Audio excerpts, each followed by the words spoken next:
오늘 말씀은 이 하나님의 영원한 사랑과 구원이라는 제목으로요.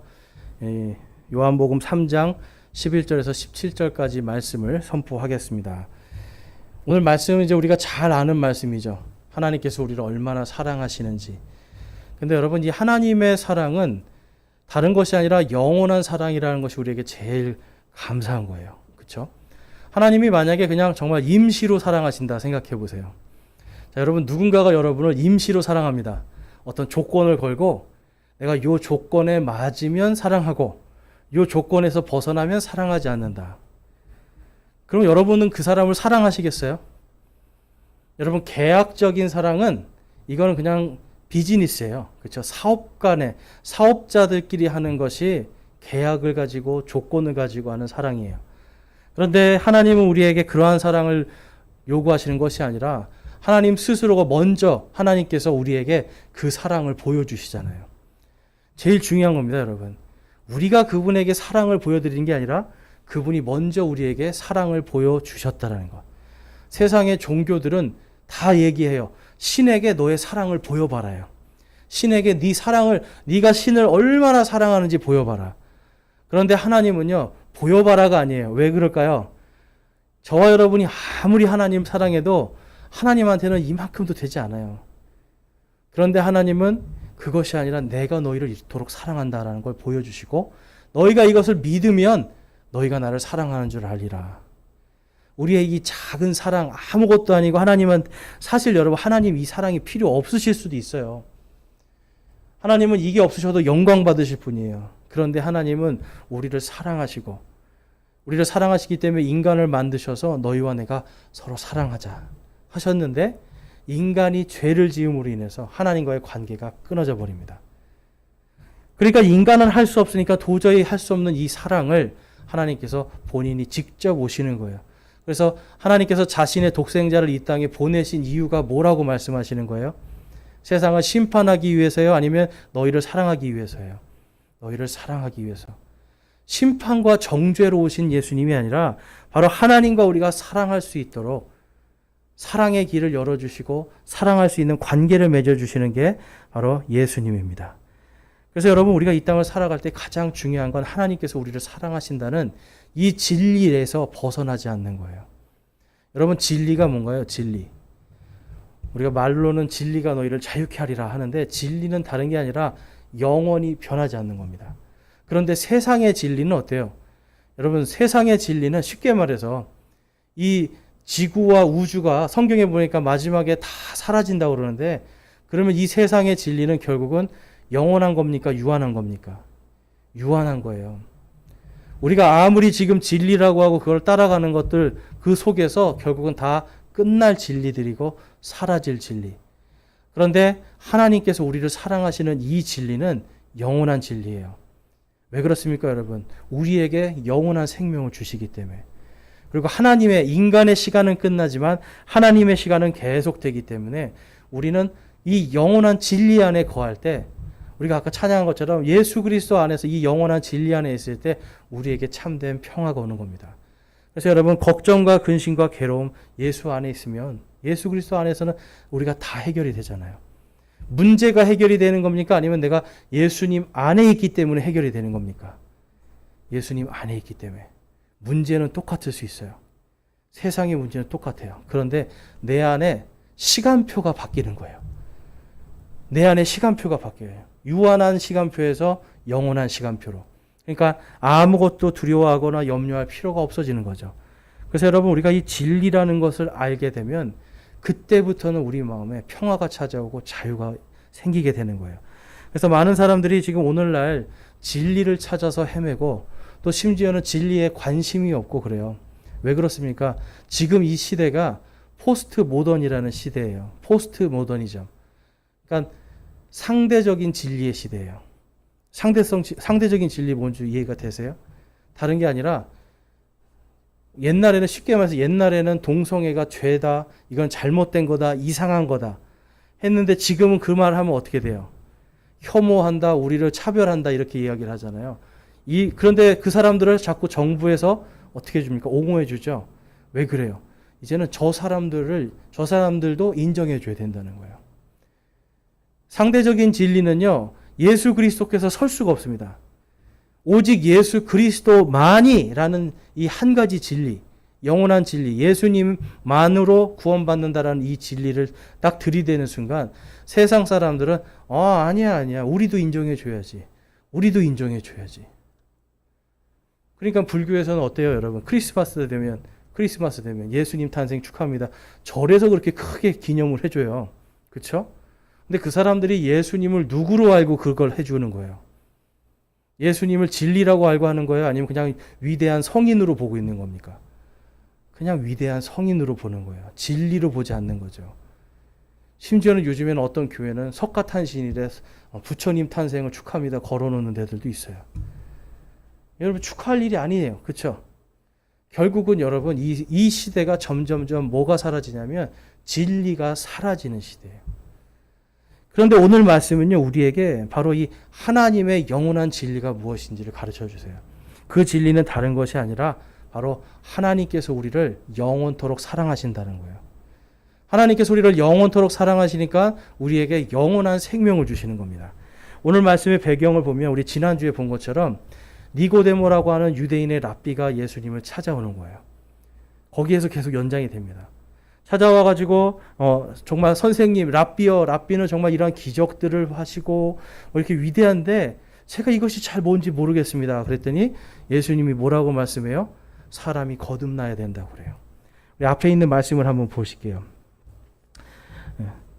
3장 4절 말씀에 니고데모가 그분께 이르되 사람이 늙으면 어떻게 태어날 수 있나이까? 그가 자기 어머니 태에 두 번째 들어갔다가 태어날 수 있나이까? 하며 예수님께서 대답하시되 진실로 진실로 내가 내게 이르노니 사람이 물에서 나고 성령에서 나지 아니하면 하나님의 왕국에 들어갈 수 없느니라. 육에서 난 것은 육이요 성령에서 난 것은 영이니라고 말씀을 해요.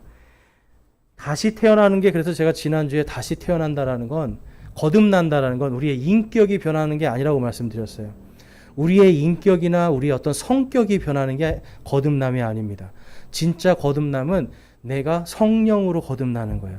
다시 말해서 내 안에 부활의 생명과 소망이 들어오는 게 거듭남이에요. 그래서 여기서 말씀하시는 게 뭐예요? 육에서 난 것은 육이고 성령에서 난 것은 영이다. 여러분, 저와 여러분이 예수님을 믿는 순간 우리는 전부 다 하나님에게서 태어난 자들, 성령 안에서 태어난 자들이 되는 거예요. 그래서 그 거듭난다는 뜻은 다른 것이 아니라 우리가 부활할 수 있다. 고린도전서 15장에 가니까 오직 썩지 않음을 입은 사람들만 하나님의 왕국에 들어갈 수 있다고 그래요. 그러니까 예수님도 지금 거듭남을 이야기하시면서 뭘 말씀하시는 거예요? 거듭나지 않은 사람은, 성령으로부터께서 나지 않는 사람들은 하나님의 왕국에 들어갈 수 없다. 결국은 여러분, 거듭남, 예수님이 말하는 거듭남은 너희들이 부활할 것이다. 부활의 소망이 있는가 없는가, 부활을 약속 받았는가 안 받았는가, 그 이야기였어요. 그러면서 이 니고데모는요 계속 이해를 못하고 있습니다. 자, 그 이해를 못하고 있는 이 니고데모에게 또 예수님이 이렇게 말씀을 하세요. 오늘 읽었던 본문 3장 11절과 12절입니다. 진실로 진실로 내가 내게 이르노니 우리는 우리가 아는 것을 말하고 우리가 본 것을 증언하노라. 그러나 너희가 우리의 증언을 받아들이지 아니하는도다. 내가 땅의 것들을 너희에게 말하여도 너희가 믿지 아니하거든. 내가 하늘의 것을 너희에게 말하면 어떻게 너희가 믿겠느냐. 여러분, 쉽게 말해서 이런 거예요. 여러분들이 지금 유치원 아이들한테 대학교 수준의 조언을 해준다고 생각해 보세요. 유치원 아이들에게 앞으로 진로는, 앞으로 너가 직장을 잡으려면 이렇게 해야 되고, 이런 스펙을 쌓아야 되고, 영어를 이렇게 해야 되고.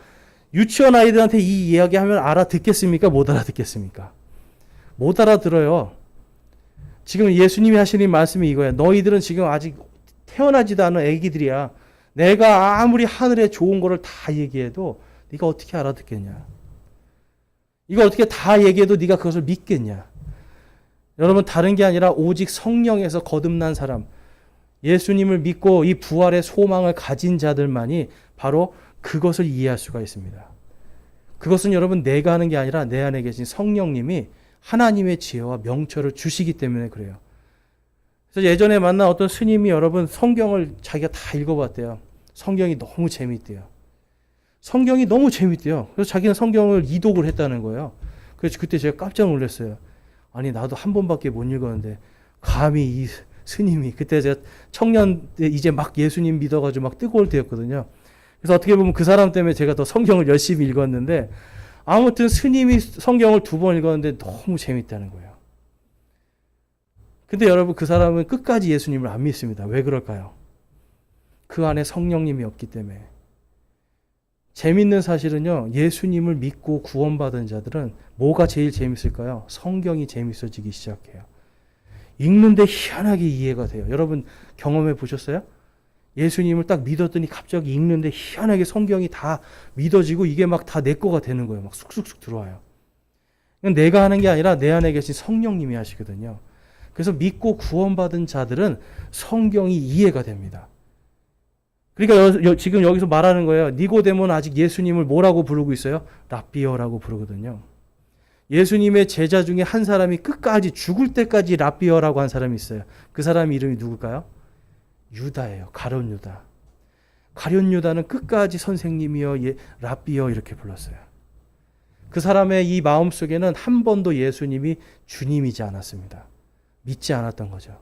그러니까 예수님이랑 3년 반을 같이 살았는데도 무슨 말을 하는지 이해를 못하는 거예요. 저와 여러분이 성경을 읽고 이해가 되고 이게 꿀송이처럼 달고 이 말씀이 이거군 하고 깨달아진다면, 그것이 여러분 어떻게 보면 우리 안에 구원의 증표가 될 수 있어요. 물론 안 그럴 수도 있습니다. 그렇지만 성령께서 역사해 주시면 이해가 되기 때문에 말씀을 드리는 거예요. 베드로전서 1장 23절에서 25절 한번 보겠습니다. 오늘은 파워포인트가 없기 때문에 여러분들이 한번 찾아보시면 좋을 것 같아요. 베드로전서 1장 23절, 25절.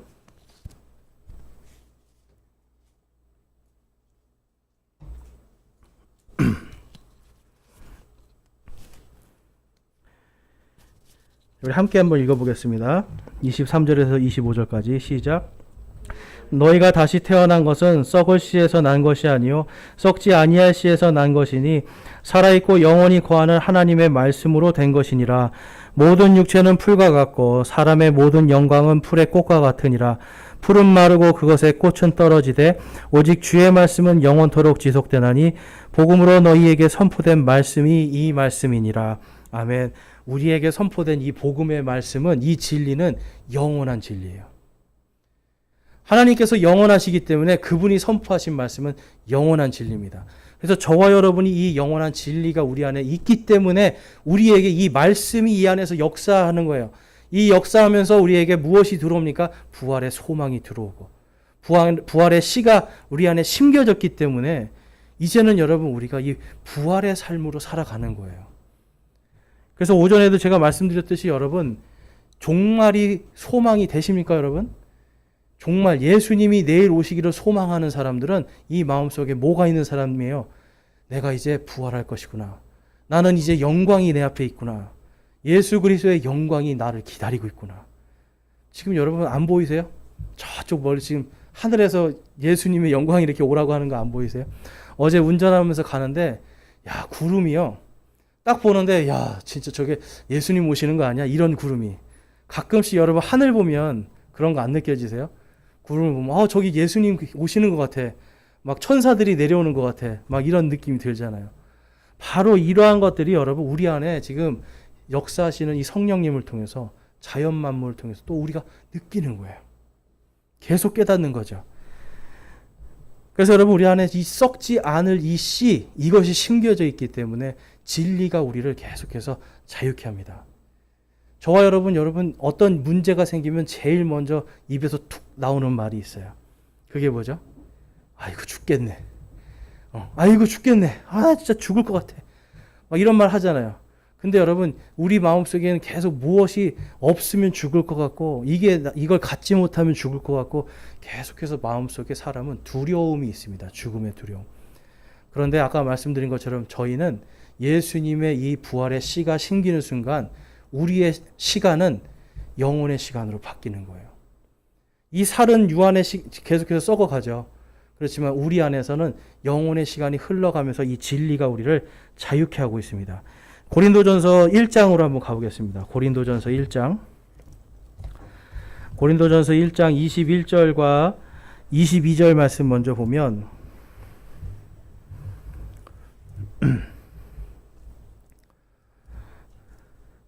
하나님의 지혜에 있어서는 세상이 지혜로 하나님을 알지 못하였으므로 하나님께서 복음 선포에 어리석은 것으로 믿는 자들 구원하시는 것을 하셨도다. 유대인들은 표적을 구하고 그리스인들은 지혜를 구하나. 우리 23절 말씀 찾으신 분들은 한번 25절 말씀 찾으신 분들은 한번 같이 읽어보겠습니다. 시작. 하나님의 어리석음이 사람들보다 지혜롭고 하나님의 약함이 사람들보다 강하니라. 아멘. 사람들이 볼 때 여러분 생각해 보세요. 복음을 전해 보실 때 여러분 사람들이 이상한 눈으로 보지 않습니까? 어떻게 그걸 믿을 수가 있어? 아니 어떻게 사람이 처녀의 몸에서 나와? 어떻게 사람이 죽었는데 부활을 해? 누가 들어도 이거는 사실 어리석은 말이에요. 믿지 않는 순간 어리석은 말이에요. 그런데 희한하게 예수님을 딱 믿는 순간 어떻게 돼요? 이게 복음이 되잖아요. 이 사도 바울이요, 처음에는 사역을 할 때 사람들을 이제 요즘 말로 하면 변증입니다. 그러니까 설명을 많이 해서 설득을 시키려고 했어요. 그래서 사도행전에 보면 막 설득하는 장면들이 나옵니다. 그런데 사역을 하면서 후반부로 갈수록 어떻게 될까요? 설득을 할까요? 설득하지 않아요. 그 말을 듣고 따라오는 자들에게만 이야기를 해요. 설득하는 것이 아니라 지금 하나님의 이 어리석음을 선포하는 거예요.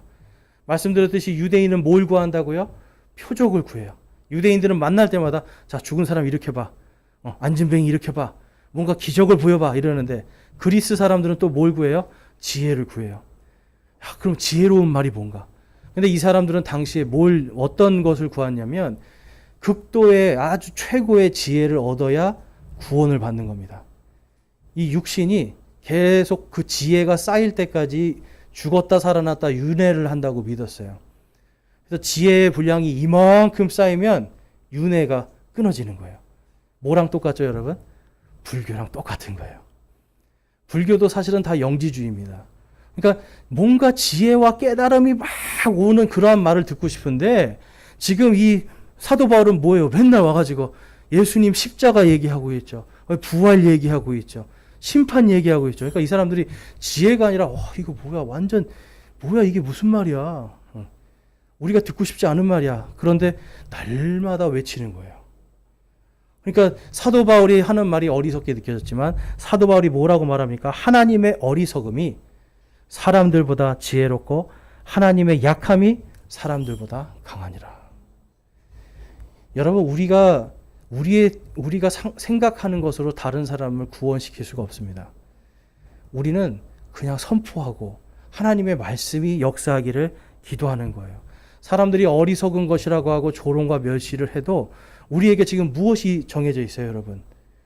영광이 정해져 있잖아요. 영원한 생명이 정해져 있어요.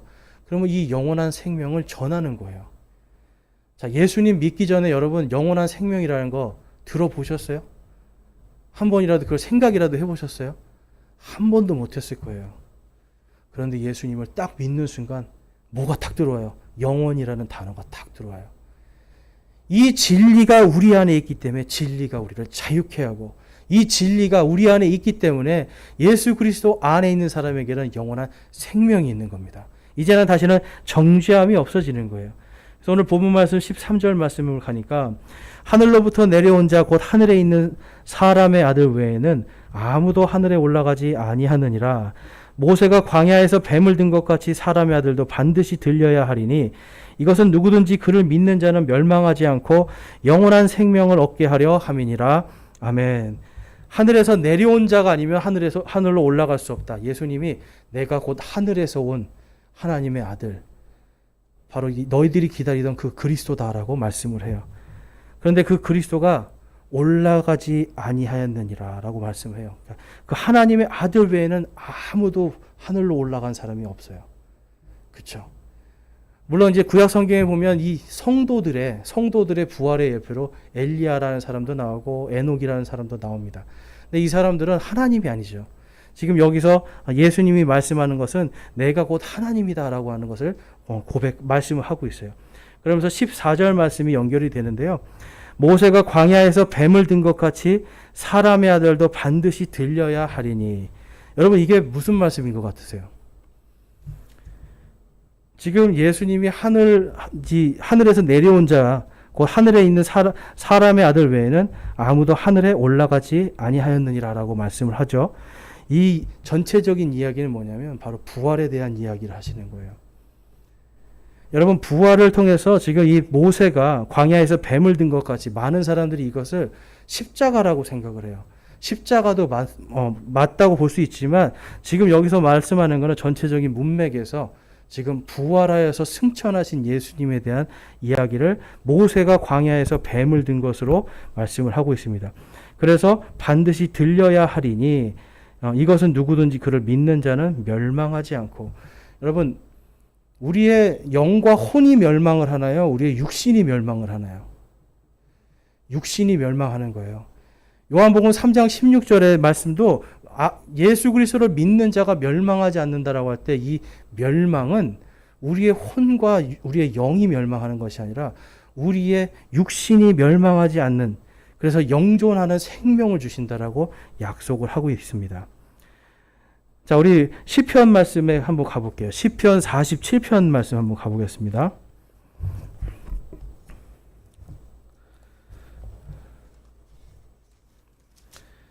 자, 시편 47편 5절 말씀에 보면 메시아가 반드시 이 일을 하셔야 된다라고 기록이 돼 있어요. 47편 5절 말씀. 우리 함께 한 목소리를 읽어보겠습니다. 시작. 하나님께서 큰 소리와 함께 올라가시며 주께서 나팔 소리와 함께 올라가셨도다. 아멘. 지금 이 메시아가 반드시 들려 올라가는 걸 얘기해요. 근데 여러분, 이게 십자가 사건으로 보이세요? 아니면 예수님이 부활하신 다음에 승천하는 사건으로 보이세요? 부활하고 승천하는 사건. 그래서 이 광야에서 모세가 놋뱀을 든 것과 같이 예수님이 들려야 하리라 하는 이것은 꼭 십자가만 이야기하는 것이 아니라, 십자가로 봐도 문제가 없습니다. 그런데 궁극적으로는 뭐예요? 바로 예수님께서, 부활하신 예수님께서 받으셔야 된다는 거예요. 자, 예수님께서 승천하시면 그 다음에 누가 내려오셔요? 성령님께서 내려오시죠. 성령님께서 내려오시고 우리 안에 무엇이 생기기 시작합니까? 썩지 않을 부활의 씨가 탁 생기는 거예요. 성령께서 내주하시는 그 일이 생기게 되는 겁니다. 자, 사도행전으로 한번 가볼게요. 사도행전 말씀, 사도행전 1장으로 가보겠습니다. 오랜만에 성경 많이 찾으시니까 좋으시죠? 사도행전 1장 우리 3절 말씀 한번 가볼게요. 3절과 9절을 한번 보겠습니다. 주께서 순환을 받으신 뒤에 또한 자신이 살아계심을 절대 확실한 많은 증거들로 그들에게 보여주시고 40일 동안 그들에게 보이시며 하나님의 왕국에 관한 것을 말씀하시고. 부활하신 다음에 예수님이 곧바로 가르쳐 주신 게 뭐예요? 하나님의 왕국이에요. 부활한 사람들만이 하나님의 왕국에 들어갑니다. 예수님께서 부활하시고 나서 지금 하나님의 왕국에 대한 모든 비밀들을 제자들에게 가르쳐 주고 있는 거예요. 그 다음에 9절 말씀 볼게요. 이것들을 말씀하신 뒤에 그분께서 그들이 보는 동안 들려 올라가시니 구름이 그분을 받아들여 그들이 보지 못하게 하더라. 지금 여러분, 들려 올리는 걸 지금 얘기를 하고 있잖아요.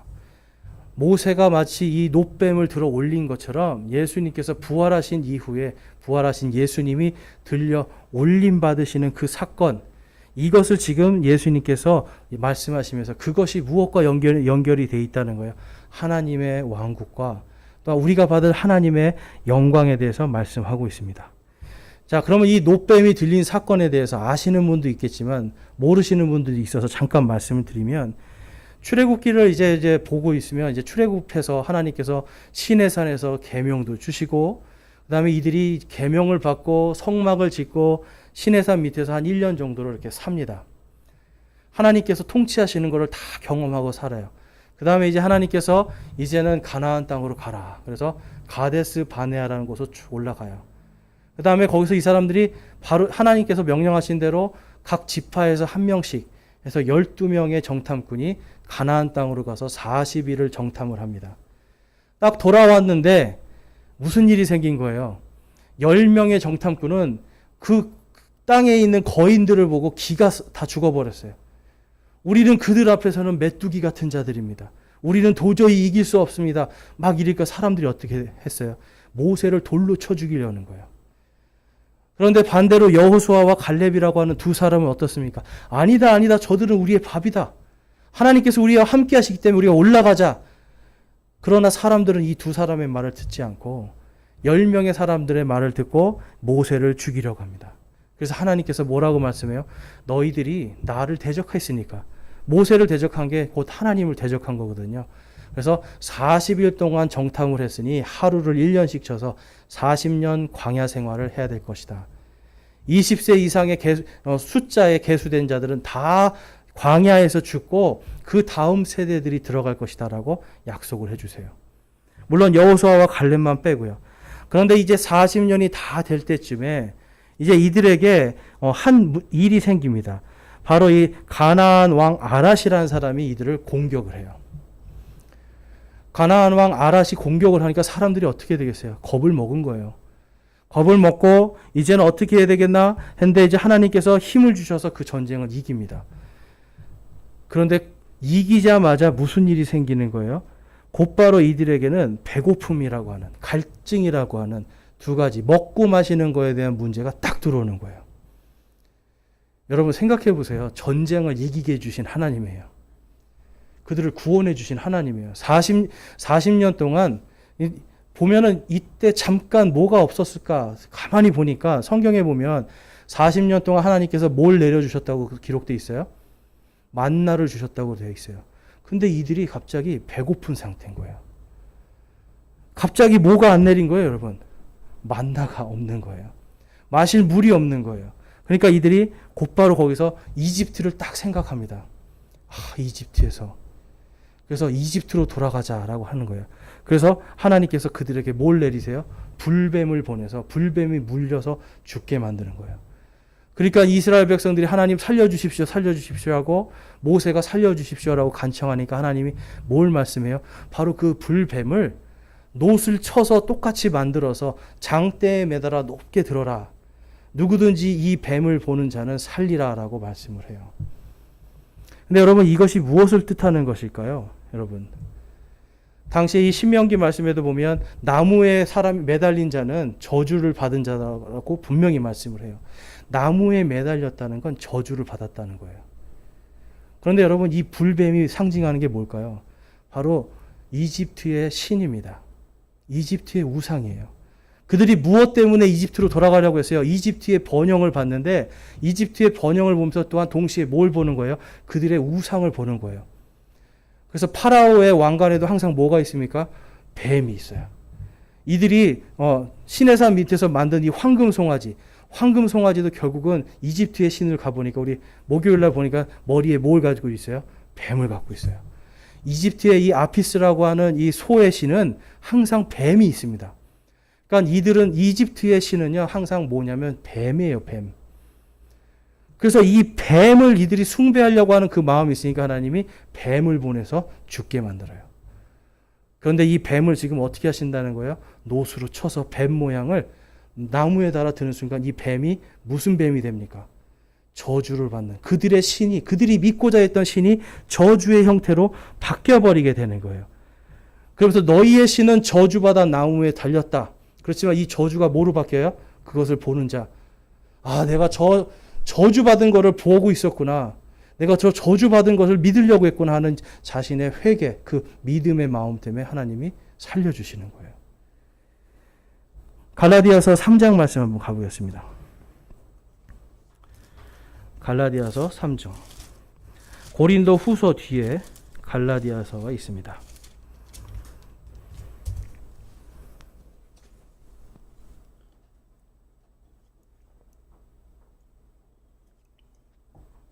갈라디아서 3장 10절 말씀부터 우리 14절까지 한번 보겠습니다. 3장 10절 말씀. 율법의 행위에 속한 자들은 다 저주 아래 있나니 기록된 바 율법책에 기록된 모든 것을 행하기 위하여 항상 그것들 가운데 거하지 아니하는 모든 자는 저주받은 자니라 하였느니라. 자, 뭐가 저주가 됐다는 말씀이에요, 여러분? 율법이 저주가 됐다는 말씀이에요. 왜 이런 일이 생겼을까요, 여러분? 당시에 지금 예수님의 십자가 사건으로 율법이 다 끝났는데 지금 갑자기 갈라디아 교회의 사람들이 와서 아니다, 할례를 받아야 된다. 아니다, 율법을 행해야 된다. 안식일을 지켜야 된다. 그러니까 지금 율법이 예수님 위에 앉아서 우상이 돼버리는 거예요. 율법이 우상이 되니까 지금 사도 바울은 그것이 이 율법이 이제 끝났는데 거기에 속한 자들은 다 어디에 있다라는 겁니까? 저주 아래 있다. 결국은 율법의 거기 있는 모든 것을 다 지켜야만 구원받는다 하는 그 자체가 저주가 된다라고 말씀을 하고 있는 거예요. 그 다음에 13절 말씀에 가보면 그리스도께서 우리를 위해 저주가 되사 율법의 저주에서 우리를 구속하셨으니 기록된 바 나무에 달리는 모든 자는 저주 받았느니라 하였느니라. 이것은 아브라함의 복이 예수 그리스도를 통해 이방인들 위해 임하게 하고 또 우리가 믿음을 통해 성령을 약속으로 받게 하려 함이니라. 아멘. 나무에 달린 자는 다 저주를 받을 것이라고 말씀을 하셨는데 예수님께서 직접 율법의 저주 아래서 죽으셔요. 예수님께서 율법의 저주 아래서 또한 당시에 이 십자가는 뭐의 상징이었습니까? 저주의 상징이었어요. 십자가에 달리는 건 유대인들도 그걸 보면 율법에 나무에 달린 자는 저주받았다고 했는데 그 다음에 로마 사람들도 십자가 보면 어때요? 거기에 막 피 흘리고 죽어가는 거 가장 끔찍하게 죽는 거잖아요. 십자가는 저주의 상징이었어요. 그런데 이 저주의 상징이 예수 그리스도께서 거기에 못 박히심으로 율법의 저주로 못 박히시고 또한 스스로가 죄 없으신 분이 죄를 우리의 모든 죄를 다 감당하시고 거기에서 죽으심을 통해서 이 저주의 상징이 무엇으로 바뀝니까? 복의 상징으로 바뀌는 거예요. 그런데 여러분 예수님이 십자가에서 죽으셨기 때문에 십자가가 복의 상징이 될까요? 그게 아니에요. 죽으시고 끝났으면 여러분 그는 끝난 거예요. 그런데 예수님이 부활하셨기 때문에 이 십자가가 생명의 상징이 될 수 있어요. 그렇다고 여러분 십자가 앞에 와서 기도하라는 거 아닙니다. 십자가를 섬기라는 게 아니에요. 그것도 문제가 돼요. 그렇지만 우리가 이 십자가가 저주의 상징이었지만 예수님이 거기서 죽으시고 부활하심을 통해서 이제 이것은 십자가를 통해서 우리가 하나님의 은혜와 하나님의 사랑 그리고 이것이 부활의 기쁨으로 영원한 사랑이라는 걸 깨닫게 됩니다. 그리고 거기에서만 끝납니까? 예수님께서 하늘로 올림 받으심을 통해서 이제는 성령께서 이 땅에 오시고 성령을 통해 교회가 생기고 이 교회를 통해서 온 땅의 모든 이방인들이 저와 여러분 같은 한국 사람들도 모두가 성령님을 통해서 이제는 부활의 약속을 받고 구원의 기쁨과 진리 가운데서 날마다 거듭남의 기쁨으로 사는 거예요. 여러분 그래서 이 모세가 놋뱀을 들어 올렸다라는 건 그것은 여러분 저주가 무엇으로 바뀌는 겁니까? 축복으로 바뀌는 거예요. 저주였던 것들이 이제는 축복으로 바뀌고 또한 이것을 통해서 그것을 보는 사람은 살아나는 겁니다. 그래서 하나님께서 믿음으로 구원받는 것을 보여주시는 거예요. 오늘 본문 말씀의 16절과 17절로 한번 가보겠습니다. 요한복음 3장 16절과 17절에 가보면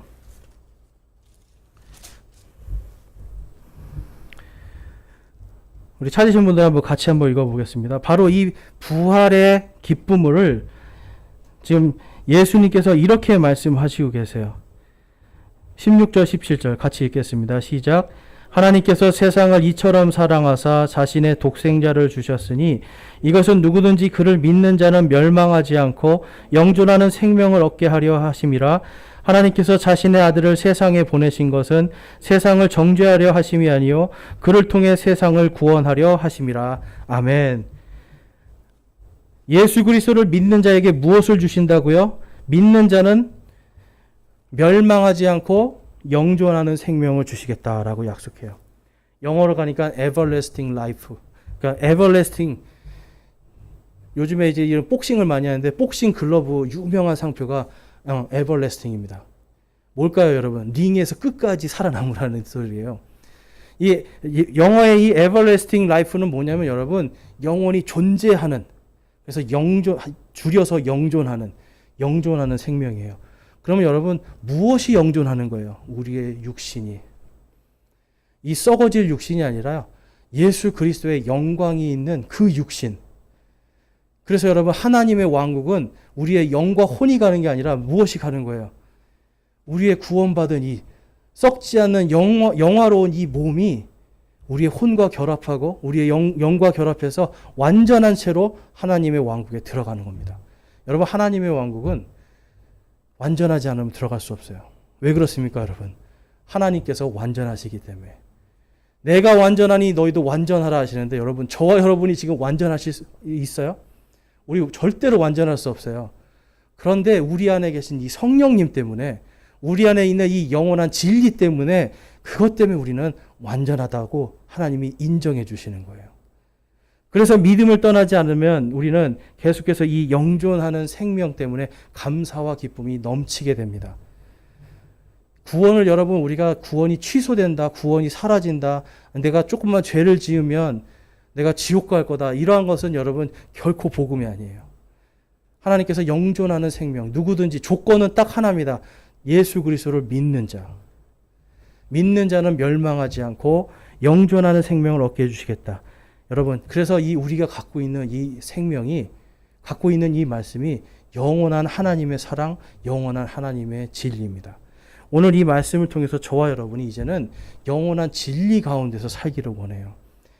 자꾸 이 세상살이에 여러분, 세상살이에 이리저리 치이는 게 아니라 내 안에 있는 나의 시간표는 영원의 시간이다라는 걸 여러분 깊이 묵상하면서 정말 하나님 앞에서 우리가 이 영혼의 시간을 어떻게 살아갈 것인가, 그것을 우리가 고민하면서 살기를 소망해요. 우리 마지막으로 로마서 말씀 한번 보겠습니다. 로마서 6장 말씀 한번 볼게요.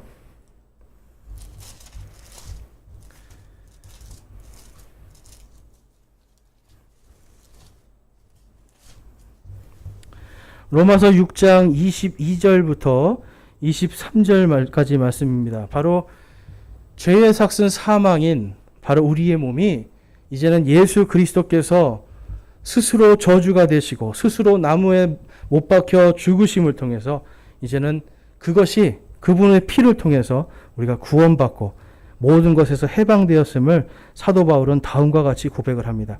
우리 로마서 6장 22절 23절 우리 한 목소리로 읽겠습니다. 시작. 그러나 이제는 너희가 죄로부터 해방되고 하나님께 종이 되어 거룩함에 이르는 너희의 열매를 얻었으니 그 끝은 영존하는 생명이라. 죄의 삭슨 사망이나 하나님의 선물은 예수 그리스도 우리 주를 통해 얻는 영원한 생명이니라. 아멘. 여러분, 영존하는 생명을 받으셨습니까? 여러분, 그 믿음이 저와 여러분을 살게 합니다. 그 믿음으로 우리가 있을 때 죄와 사망의 모든 사슬이 끊어지고 이제 우리는 해방, 바로 자유, 영원한 진리, 영원한 사랑, 영원한 자유 안에서 살 수 있음을 우리 주님께 감사하는 저와 여러분이 되시기를 주님의 이름으로 축원합니다. 우리 시간 함께 기도하는 시간 갖겠습니다. 우리 기도하실 때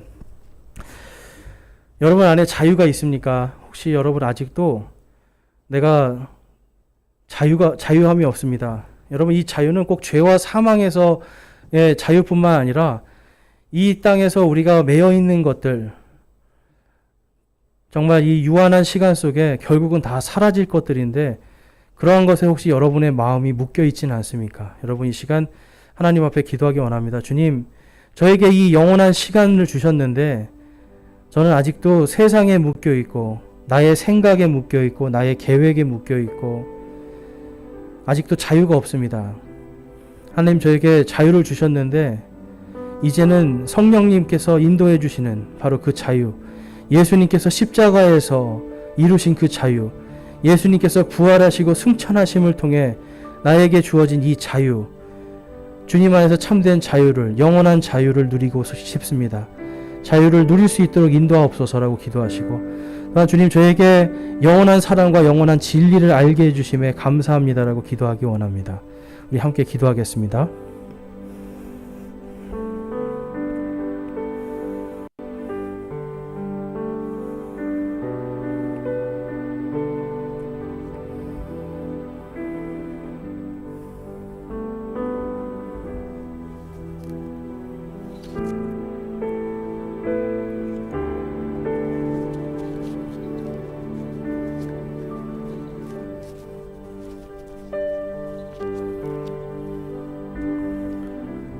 여러분, 오늘 말씀을 통해서 예수 그리스도를 믿는 모든 자들은 이제 멸망하지 않고 영존하는 생명을 주시겠다고 하신 그 하나님의 영원한 사랑과 영원한 진리를 내가 이제 이 진리로 살기를 소망합니다.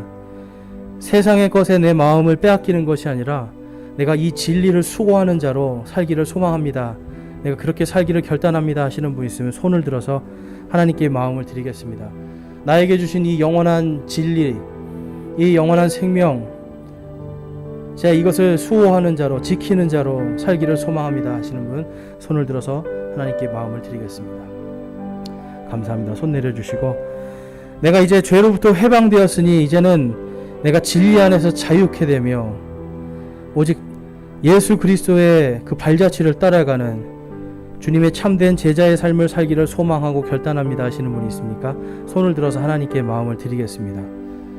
내가 이제는 진리의 자유 가운데서 예수 그리스도의 참된 제자로서 살기를 소망합니다 하시는 분들 손을 들어 하나님께 마음을 드리겠습니다. 감사합니다. 손 내려주시고요.